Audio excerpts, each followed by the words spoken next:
And we'll get started in 1 minute. Just waiting for a couple other folks to join.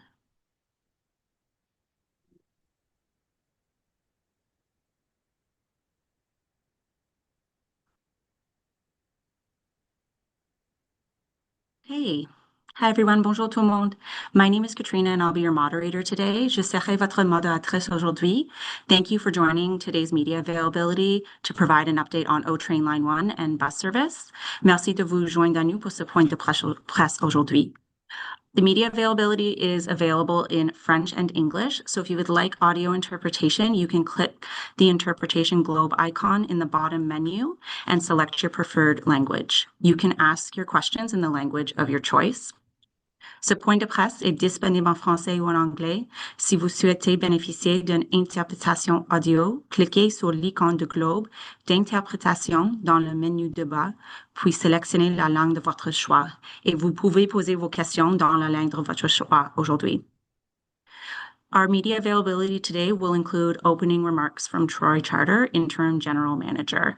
Le point de presse aujourd'hui comprendra des remarques préliminaires de Troy Charter, Directeur Général par intérim, Service de Transport en commun.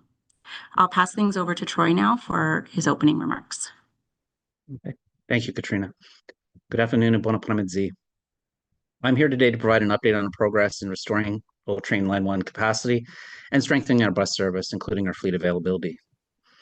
Je suis là de vous fournir aujourd'hui une mise à jour sur le I'm here to provide an update on our progress in restoring a train capacity on Line 1 and strengthening our bus service, including fleet availability. The impact of our current service is having on our customers, and I want to keep everyone informed on our progress and steps that we're taking towards improvement.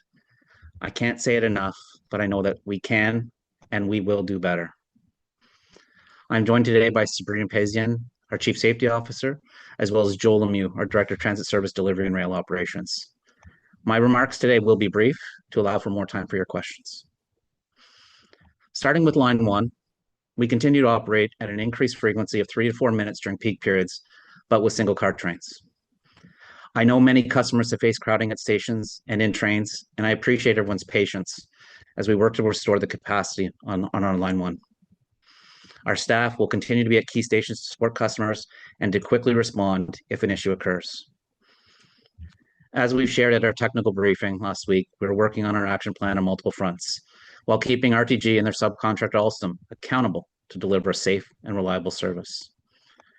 We now have 20 trains available for service, and while this is positive progress, fleet availability will fluctuate due to planned maintenance work and required inspections on vehicles. This is not unlike any fleet of vehicles, whether it be bus or trains. There's always inspections and work that needs to be performed. Customers can expect that Line 1 operations will continue to operate at the planned frequency of that 3 to 4 minutes during those peak periods for the time being. As more vehicles are available for service and the levels can be sustained, we will start to increase the number of vehicles that we put into service. Our team continues to have productive technical meetings with RTG and also external experts. This work is focused on ensuring proper validation and verification of the mitigation and containment measures to detect spalling and ensure the continued safe operations of the fleet. We need to ensure that all the necessary information and adequate supporting technical information is provided by RTG and Alstom. This is complex work, but we're making progress towards restoring capacity while having a safe and stable service. Moving on to our bus service action plan, the latest results show that from January 25th to January 31st, bus service delivery was just under 94.5%, with a slight decrease in the average buses available from weekdays at 492 buses. There was also an increase in the number of undelivered trips to 6% of total scheduled trips. It's important to note that last week we saw very low temperatures and snowfall, which put a further strain on our bus fleet, and that impacted our progress. On the positive side of things, though, our enhanced maintenance practices allowed for faster stabilization of the fleet following these weather events, and we're seeing a positive trend this week with more buses available for service and fewer undelivered trips. Overall, we are seeing an increase in the average number of buses available for service since early January. This average number of undelivered trips has also decreased from its peak, and the number of electric buses increased by 7 this week, with more on the way. Our recruitment campaign is also well underway. And I'm sure everyone's seeing that, that we are hiring signs on our buses. Our focus right now is on hiring mechanics that we talked about previously, as well as hiring more bus operators. With more buses, increased staffing levels, and with better weather that comes with spring, we know that our action plans will be effective, and that our fleet will be in a much better position come the spring. So as a reminder, we have an upcoming Transit Commission on February 12th, and we'll have, we'll provide a longer update in terms of all these action items and a few other things at that time. Before we conclude, I want to thank customers for their patience. I know that our service is not where it should be. Everyone at OC Transpo is focused on making progress for our customers. Before I conclude, I just want to thank our customers for their patience. I know that our service that we're currently providing is not where it should be, and everyone in the organization feels that. We are focused on making progress. We want to do it as quickly as possible, and we're all focused on improving the service so that we can get back to our expected service levels for our customers. Thank you. I'll now hand things over back to Katrina to take your questions. Thank you. I'll ask each agency in alphabetical order to ask one question and one follow-up. Je vais inviter chaque organisme de presse par ordre alphabétique à poser une question et une suivie. And we'll start with Cameron Mahler at CBC. Hello. My first question is, how long will the CBA replacement strategy take to get one train car experiencing spalling back up and running?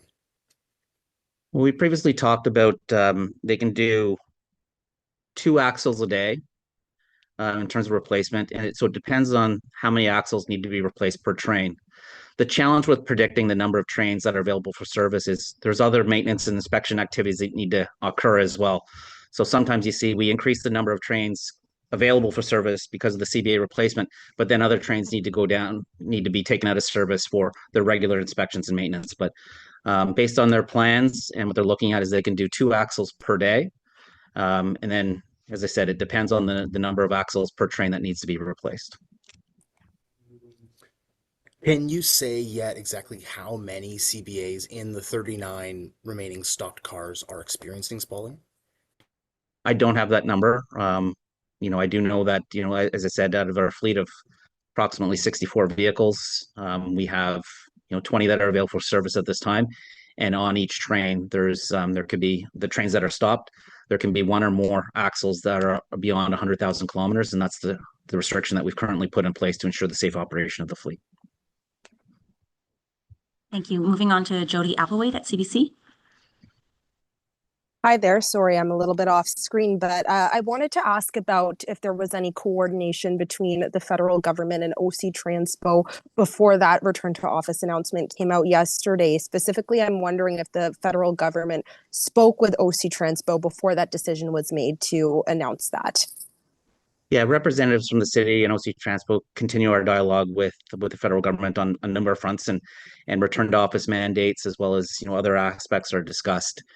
We knew that something was in the works with regards to the federal government, and we've assured them that our plans that we're working towards can support that return to office mandate that they have. And a follow-up on that, just looking at the chart that was provided today about the fact that there's now 20 train cars in service that have gone back since January 23rd. That's 2 more trains since that 2 weeks ago, and we're still looking at that same number next week. So that's about a rate right now of 3 weeks for 2 trains to be back online. So I'm just wondering, with that being said, at that rate, are we looking at something like April for a full return to service? And how does OC Transpo then get ready for that return to work come July, when there will be executives and federal public servants going back at 5 and 4 days a week, respectively? No, that's a great question. Our focus is on returning the rail fleet to full service as soon as possible, but we're going to be prudent. We're going to be safe in terms of requiring that documentation. We're doing 2 things in parallel. We're looking at the replacement of the cartridge bearing assemblies, and that's something that RTG and Alstom are working on. But ultimately, our focus needs to be on either expanding the restriction to 150 or 200,000 kilometers, but ultimately to remove. That needs to be the solution. And so we're working on the 2 in parallel. CBA replacements but as well, I think where we need to put a lot of focus on is getting the documentation that validates their containment and mitigation measures, so that we can ultimately reassess the 100,000 kilometers and ultimately lift it. And that's our focus over the next couple weeks. And sorry, just because in terms of Jody, we do have more people to get through, and we will do a Okay. second round of questions. So I'll come back to you. Yeah. Okay, Thank you. thanks. No problem. Ted Raymond at CTV, please. Hi there. Yes. So I think my first question is just going to be with regards to the bus system. I believe it was last week, we discussed outsourcing some of the mechanical repairs to outside, like third parties. How has that gone in the last little bit? Do we have an update on that? Sure. So, part of our ongoing maintenance plans here at OC Transpo has always involved using outside parties, within the city of Ottawa area, and we're maximizing their usage as much as possible, as well as our in-house staff. What we've done recently is we've gone beyond the city of Ottawa limits, and we're looking at other properties with other places within Ontario that can look at maintaining our buses. So we do have a few buses that are with another entity right now. They're in that process, and when we get that bus back, we want to reassess. We want to make sure that the quality of that it meets our expectations. And should that happen, then we would continue to send more buses, further out from just the city of Ottawa area. So it's going well, but we haven't received our first set of buses back from that maintainer at this point. But it's we're really hopeful that it'll give us some additional capacity to get more buses back on the road and help maintain the service for the long term. Okay, thank you. And to follow up, recently, I guess it was January 12th, you removed some trips from the schedule just to kind of make it a little bit easier on the bus availability, down from 520 to 500. How long do you anticipate those additional trips that have been removed from the schedule to be off the schedule, or when do you expect them to come back? I'd love to put a timeline to it, and I know that's what our customers are looking for, is show us that light at the end of the tunnel. At this point, for this week, we're seeing our bus average availability is a little over 500. I want to maintain and be able to sustain a minimum of 510 buses before we start reinstating some service, because the last thing I want to do is reinstate the service, advertise it for our customers, and then not be able to deliver it and pull it back. So I'm using that as a rough guideline, but I want to see us be able to sustain 510, and then we can look at progressively reinstating some service, because I want to show that incremental progress that we're achieving. But ultimately, we know that we got to get through the winter months, and as we onboard new buses, as we onboard more mechanics, and as the weather improves in March, that all those things will combine, will help us with our bus availability. Prochainement, Sébastien Pierrose, Le Droit. Sébastien Pierrose, Le Droit. Hello, Mr. Charter. Now, you said that a vehicle has two axles, that it would take a day to repair two axles. There are 10 per vehicle, so 5 days to repair a vehicle. Why does it take so long? It's been now 2.5 years. We still have the same number of vehicles, 18 or 20 on the tracks. Why is it taking so long to repair them? Joël, could you answer that question, please? Well, as Troy said in English, well, there are also other maintenance needs as well that are ongoing. They have space to repair the axles, but they also need the same space to do the other repairs that are required. So we're going to maintain the number at 20, but we have confidence that we'll be able to go beyond 20 for a certain period of time before we reinstate service. Currently, we're undertaking the replacements, but with the cold, the other maintenance pressures, they haven't been able to go beyond 20. Thank you very much for that. Next question, my follow-up question. For the extension to Orleans, is it still scheduled for the first quarter of 2026? right now, and I'll ask Joel to finish to respond in French as well. Right now, it's too early to tell. We haven't set a specific date. I know that I've said that we've been close, and I thought we were comfortable in achieving service for the first quarter of the year. We still are very close to the launching the East Extension and starting trial running, but we're not there yet. But as always, we're going to be safe. We're going to be cautious, and we're going to make the right decisions because when we launch, we want it to be successful. Joel? Merci beaucoup. Thank you very much. Well, Well, as Troy has just said, I think we're very close, but we have to do this in a sustainable way. We have to have sufficient trains, but we're very close to trial running on the eastern section. When we're able to resolve the current situation with the trains, there'll just be some minor details to take care of at that point, and we'll be very quickly able to move to trial running and then opening of service to customers. Thank you. Next is Joanne Lashes, Ottawa Citizen. Hi, can you tell me a little bit more about the availability of the electric buses and how this is expected to relieve the situation and how long that will take? Okay, so we've been talking about the onboarding of our electric buses for a little while now, and where we're at right now is we have, I think, just under 50 buses. I think it's 49 buses that we have available in here for service. These buses are integral to improving our reliability because they'll be brand new buses that we can replace some of the aging buses that are 17, 18 years old that are very difficult to maintain. The breakdowns are more frequent, and when they do need to come into our maintenance shop, they're in for longer periods of time. So replacing out these aging vehicles is a key component in terms of improving our reliability. By the end of March, we should have 110 vehicles here in Ottawa available for service, and obviously that will replace 110 of the aging fleet. So as we onboard more vehicles, combined with other actions that we're doing, including, as I mentioned, including increasing the number, hiring more mechanics. There's been some positive progress there as well, but all the things that we're doing will help improve the service. And we know it's just simply that the winter time is very hard on vehicles.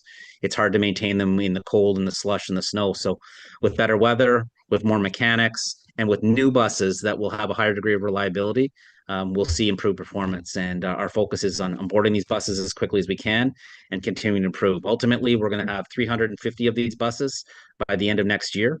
And that will replace over half our fleet. Thank you. No more questions.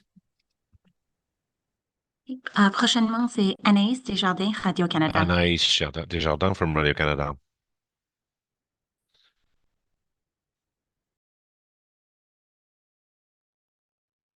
Anaïs, est-ce que vous êtes là? Anaïs, are you there?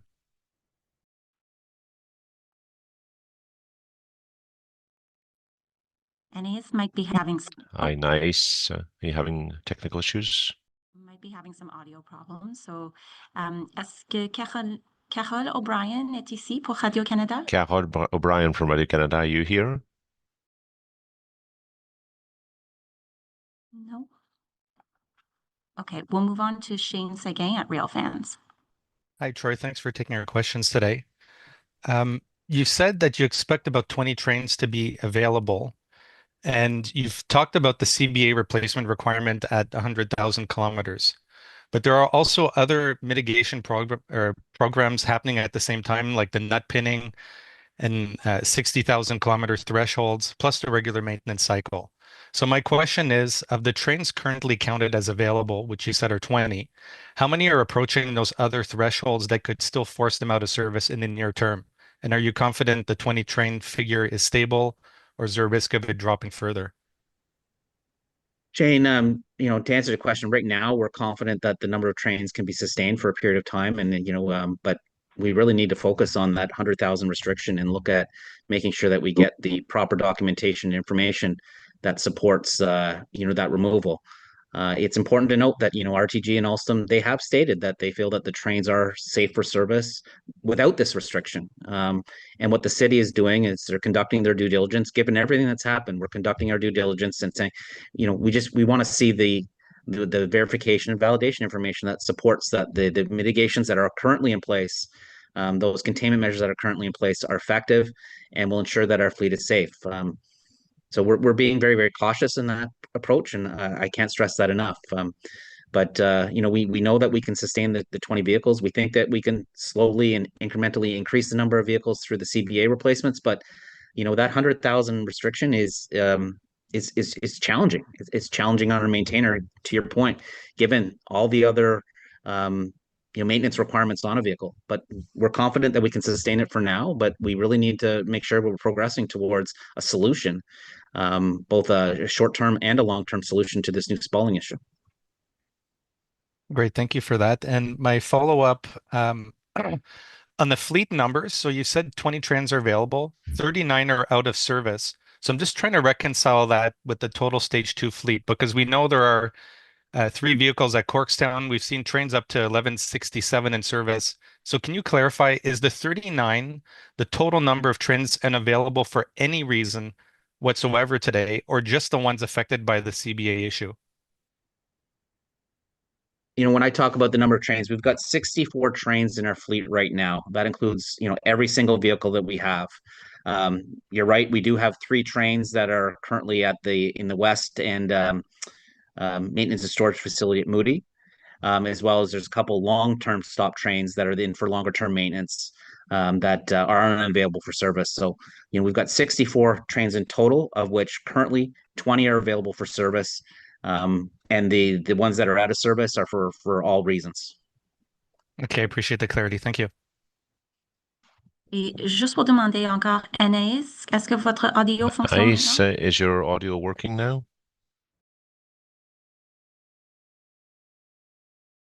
Non. OK. Nous allons au Philippe Villeneuve à Radio Philippe Outaouais. Villeneuve from Radio Outaouais.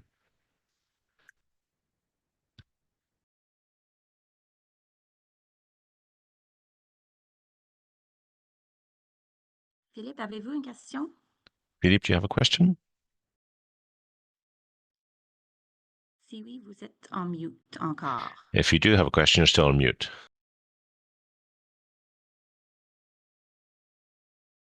Okay, we will go for a second round. So we'll start from the beginning with Cameron Muller at CBC if you have a follow-up question.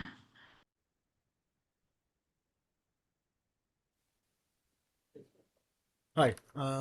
Yes, I do have a follow-up question. I wanted to ask if the reason for what's causing the spalling is known yet. No, as part of our ongoing investigation, the root cause analysis of that is outstanding, but that work is progressing as they continue to investigate, looking at the bearings that have exhibited the spalling. They're doing teardowns and literally pulling these bearings apart and trying to see what part is looking at the parts, what are failing. But the actual root cause, no, that's part of the ongoing investigation as to what occurred. And do I get a second follow-up with that? Yeah, that's fine, Cameron. I was just wondering, the Eglinton Crosstown is finally opening this weekend in Toronto after 15 years and billions over budget. I was wondering if you had any advice for them, seeing as how they use many of the same companies that built our LRT. We're in constant contact with colleagues throughout Ontario and in the area, even into Quebec.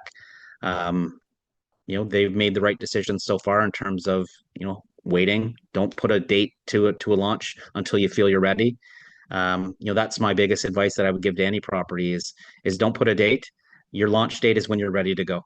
And the last thing you want is to go through challenges and failures and put your customers through that. So be diligent, take your time, safety first, reliability second. And when you're ready, you'll know. Thank you. Jody Applewhite. Hi, I have Anais with me. Her mic wasn't working. Is she able to ask her questions and then I can get to my follow-ups? Absolutely. Go right ahead. Thank you so much. Fantastic. Thank you. Merci, Annie. Merci. Ma question est pour Thank you very much. My Troy question is for Charter. Troy Charter. Tantôt, Jody hier, on a asked this appris que question earlier, but les yesterday we learned cinq jours par that semaine, des côtés managers will be concernant returning encore to le the travail office 5 days a personnel. week and Comment others vous 4 préparez days a week. How are you cette nouvelle preparing activité for this travailleurs à new Ottawa? arrangement in Ottawa? Je vais essayer de parler en français. I'll try and answer that in French, Joel peut-être peut but I'll donner ask plus de Joel détails pour moi. to give more detail. Over the next few weeks, we're aware that the bus service will improve. We'll be receiving new buses, we'll have more staff, and we'll have better weather, and that should improve the performance, and it'll support a potential increase in customer usage. We're taking steps to increase Line 1 capacity, and that's the reason why we think that we're ready for an increase in the number of customers or passengers. Joël, anything to add? Well, I'd just like to piggyback on what you just said. There's a lot of overcrowding on the Tuesday, Wednesday, and Thursdays because that's when the public servants are in the office. When public servants come back to work 4 days a week or 5 days a week, we should we should see the same amount of people using the system on Monday and Friday. So we'll be taking steps to deal with that. We'll also be making improvements in the number of buses and trains available as we move towards the spring and the summer. Follow-up question. You also mentioned that part of the delay in the repairs is that there's a shortage of mechanics. So you've said that part of your strategy is to take on more. How many extra mechanics do you need for repairs to be done more quickly? Well, this year, we're planning on hiring more mechanics. Could you repeat, please? It cut out. It cut out. I'm sorry. Well, this year, we're planning on hiring 20 extra mechanics. Thank you. Jody, if you'd like to ask your question now. Yeah, so I was just wondering because you spoke about some of the challenges that are making this timeline take longer to get those vehicles back online, why we're seeing 2 come back online since January 23rd, and it'll be the same we're looking at next week. But something I think passengers might want to hear a bit more about is timeline. I mentioned at this rate with 2 trains online in about 3 weeks, we'd be looking at a sort of April timeline to get back to the full return of the fleet. Is that sounding like something that's accurate, or do you have any more texture you can provide on that timeline? Yeah, no, Jody, I can answer the question. Unfortunately, I can't give a specific timeline. You know, the timeline that we're working towards is as soon as possible, right? We know that our customers are experiencing challenges. We know that the trains are busy, that the stations are busy. While we're able to largely keep up with demand, it's not the most comfortable experience for our customers right now, especially in the winter. So our goal is as soon as possible, and that's why we're looking at the twofold. We're looking at the cartridge bearing assembly CBA replacements, as well as looking at that 100,000 kilometer restriction. But you know, at the end of the day, we're going to make the right decision, and we're going to make the decision with safety as being our priority. So I'd love to be able to provide a timeline that says within 2 weeks, within 3 weeks. I just can't do that right now. And that's one of the reasons why we're talking today is that I want to make sure that we continue to dialogue and dialogue with the media, because you're one of our key partners in getting the information out to our customers about where we're at. I don't have a timeline other than we are working on it 7 days a week to try to get to a point where we can get back to regular service as soon as possible. You know, I don't want this to extend into April. I don't want this to extend into March. But it's too early for me to be able to put a timeline to it, other than we're working night and day to make this happen as quickly as possible. But as I said before, and I can't repeat it enough, and I got our chief safety officer, she wants to chime in, but it's about making sure that we have the right information to support a safe return to service. Mm-hmm. Okay, and my second question was around kind of this combination of challenges that OC Transpo is facing right now in terms of that reduction of the fleet on line 1, but also the 6% undelivered bus trips, some of that, as you mentioned, related to the weather. I just wonder what you can tell me about if there is a way out of this kind of transit quagmire right now, and how you action those priorities on stage 2 with these current issues that are being faced. Sorry, I'm not sure. I'm not sure if I followed the question. I thought we were mixing up a little bit of rail and bus. Yeah, I just yeah. wonder how you meet the reliability and get to those stage 2 priorities when there are this combination of issues that are being faced right now. Well, at present, our rail construction team, they're moving full tilt on, the construction activities and trying to advance towards, substantial completion and trial running on the eastern extension. They're not impacted by this presently, and they're moving, with all the documentation and verification information they need to do to get to a point of substantial completion. So that's moving forward with our rail construction team. Our bus maintenance team and our operations team, led by Joel, they're focused on the bus side of things, and that's where we come back to our bus maintenance action plan. So it's onboarding new buses, and those are the ZEB buses or the electric buses that we've been talking about. It's about onboarding more mechanics. It's about onboarding more operators, and so we're moving forwards on that. So we've got two streams. We've got a rail team that's focused on the rail issues and the rail construction, and we've got a bus team that's focused on the maintenance as well as the operational aspects. Okay, thank you. And Ted Raymond. Hi, yeah. So you mentioned weather improving being something that will help improve bus service, but winter is going to be back next year. So are we just going to go through this again next winter, or what do you anticipate in terms of making sure that the system can handle this kind of weather all the time? Yeah, Ted, I appreciate the question, because I do not want to leave anyone with the impression that we're hanging all our hopes on improved weather. Right? You're right. This is Ottawa. This is Canada. We're going to get weather. We're going to get snowstorms. We're going to get freezing rain. It's a fact of where we live. But a reality is, when you're managing a fleet of vehicles, whether it be buses or trains, weather poses additional challenges, right? And it's hard on vehicles, just like you see, in terms of people's own personal vehicles, it's a little more challenging in the winter. But we will have over half our fleet, close to half our fleet will be replaced by next winter. And we're also bringing in, I've been talking about the 350, zero emission buses, the ZEBs, but we will also start the onboarding of, we purchased as well 50 articulated diesel buses, and some of them will be coming in this year and then into next year. So it's really about that focus on renewing our fleet. And as I said, I talked about the mechanic recruitment. We'd like to hire 20 more mechanics this year. There's been an industry-wide shortage of mechanics. We're like a lot of other properties and places, they're facing challenges in recruiting mechanics and having to develop people in-house, and we focused on that. We increased our apprentice program a couple years ago.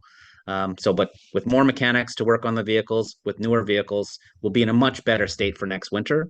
But with that said, as I said, managing a fleet of vehicles, there's always challenges when you hit those winter months. But I do not want to leave anyone with the impression that all our hopes and efforts to improve things are based on weather. It's just one more contributing factor that helps us, give us confidence that once we get through this winter, we'll see service immediately improve. But to your point, we need to sustain it, and that's what we need to prove to our customers, that we can sustain it. Okay, my second question will just be about your conversations with the federal government and your plans for return to office. I'm wondering if you could just elaborate a little bit more on what you talked about, what you've heard, what you've said, and what you're planning to do over the next year to ensure that our system is prepared for, again, additional people coming to the office and using it. Yeah, so I mean, we have conversations with the federal government on a number of topics, and ridership's one of them, and return to office mandates, and has been one of those topics that come up, and the federal government's interested in how we can support that and what the city's activities in terms of their return to office mandates going on. But we have conversations with them on years with regards to things like New Year's Eve and Christmas Eve, and letting people off early, those types of things. So there's lots of conversations that we have with them. We were aware that this was coming, and I think everyone in the city of Ottawa, whether you rely on transit or not, is very much interested in our reliability and what we're doing to improve. And so that's been the nature of the conversations. What are your plans? How are you going to improve? Do you have timelines? Similar questions that you're asking now. Joanne, did you have follow-up questions you wanted to ask? Yes, please. What would you say, or what can you do to win back riders who have not used public transit for a while, or those who've been so frustrated that they have decided not to go back to it? It's a really good question.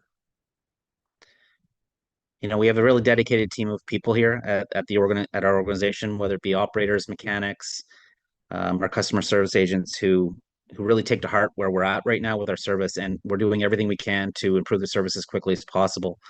You know, I want to talk about the rail per certain perspective at a certain time here. You know, it's unfortunate that the spalling issue has occurred because we were at a point where we were seeing very, very high degree of reliability on line one. You know, we were hitting months where we were at 99% of the trips being delivered. And, you know, we put a lot of those reliability challenges that faced the system early on were behind us, and we were seeing really, really good service.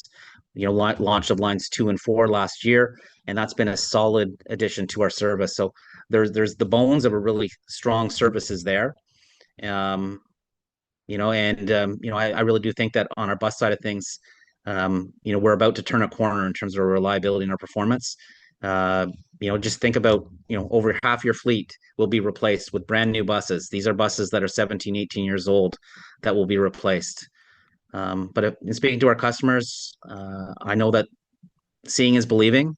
And you know, our challenge that, you know, our entire team is faced with right now, and we're up for that challenge, is to demonstrate to our customers that we have the right plans, we are taking steps, you will see improvements, and we will be able to sustain it. One more question. How do you think you can deliver that message effectively so that people are tempted to try it again? Staying transparent, continuing to have this dialogue, continuing to do these media avails, talking at the transit committee, and just being open. We need to continue to have this dialogue. As I mentioned earlier, I want to, you know, I want to leverage the media. I want to help. I want you to help us get the message out. We want to keep people informed. We want to be transparent in where we're at in terms of, you know, both the benefits and the improvements and interaction plans, but also where our challenges are. So that's our commitment to you. That's my commitment to the public, is that we are going to continue this dialogue, and we're going to continue to have these difficult conversations. I'm confident that, you know, we will be talking about how things are improving shortly. And Shane Seguin. I don't have anything further today, but I just want to say thank you for all the media availabilities and the updates and the memos. It's greatly appreciated. Thank you. Thanks, Shane. Very welcome. Je vais demander encore si Philippe Villeneuve a des questions. Does Philippe Villeneuve have any questions? Just Je sais pas si il est ici. Okay. don't know if he's there. Okay, Thank you, perfect. everyone. Sorry, this concludes our media availability today. Merci tout le monde. Okay, merci à tous. Was 18 at the time, then 19.